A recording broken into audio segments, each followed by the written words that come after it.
गुरुर् ब्रह्मा गुरुर्विष्णू गुरुर्देवो महेश्वरा गुरु साक्षात परब्रह्म तस्मै श्री गुरुवे नमः।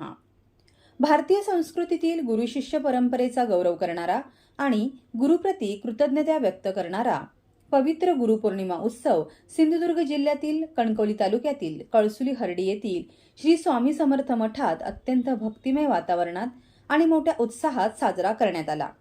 प्रेमदया प्रतिष्ठान मुंबई आणि श्री स्वामी समर्थ मठ कळसुली हर्डी यांच्या संयुक्त विद्यमाने तसेच अध्यक्ष हनुमंत सावंत यांच्या मार्गदर्शनाखाली आयोजित या सोहळ्यास जिल्हाभरातून हजारो भाविकांनी उपस्थिती लावली। उत्सवाची सुरुवात पहाटे 5:30 वाजता नित्यपूजेने झाली। त्यानंतर सकाळी 7 ते 8 या वेळेत श्री स्वामी समर्थांच्या मूर्तीवर वैदिक मंत्रोच्चारात अभिषेक करण्यात आला।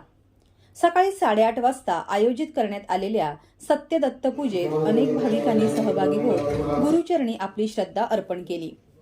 सकाळी 11 वाजता श्री गुरुलीला अमृत ग्रंथाचे सामूहिक पठण करण्यात आले। त्यानंतर 12:30 वाजता अखंड नामस्मरणाचा कार्यक्रम पार पडला। श्री स्वामी समर्थ यांच्या जयघोषाने आणि नामस्मरणाने संपूर्ण मठ परिसर भक्तिरसात न्हाऊन निघाला। श्री स्वामी समर्थ श्री स्वामी समर्थ श्री स्वामी समर्थ श्री स्वामी समर्थ श्री स्वामी समर्थ श्री स्वामी समर्थ श्री स्वामी समर्थ श्री स्वामी समर्थ श्री स्वामी समर्थ श्री स्वामी समर्थ श्री स्वामी समर्थ श्री स्वामी समर्थ।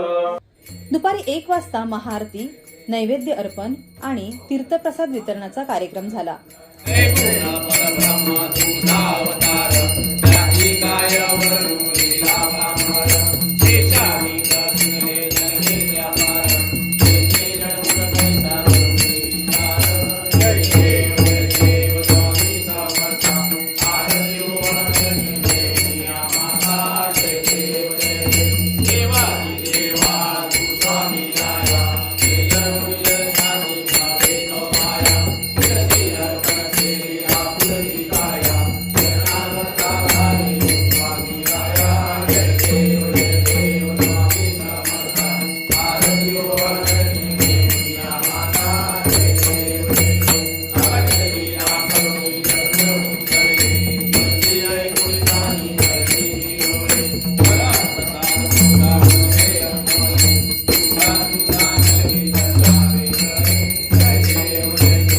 हजारो भाविकांसाठी महाप्रसादाची व्यवस्था करण्यात आली होती।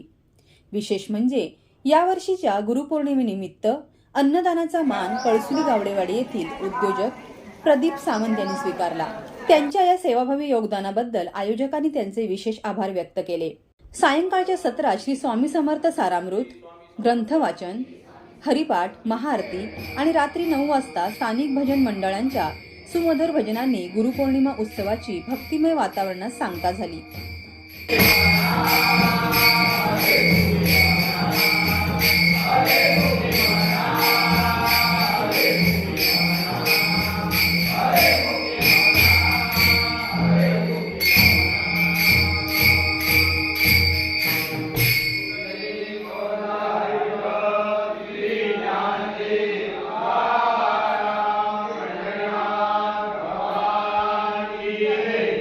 कार्यक्रमाचे संपूर्ण नियोजन प्रेमदया प्रतिष्ठानचे अध्यक्ष हनुमंत सावंत यांच्या नेतृत्वाखाली अत्यंत शिस्तबद्ध पद्धतीने करण्यात आले।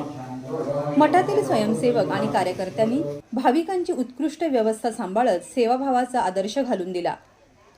गुरुभक्ती, सेवा, नामस्मरण आणि अन्नदानाचा सुंदर संगम अनुभवायला मिळालेल्या या गुरुपौर्णिमा महोत्सवाने उपस्थित प्रत्येक भाविकांच्या मनावर अविस्मरणीय छाप उमटवली।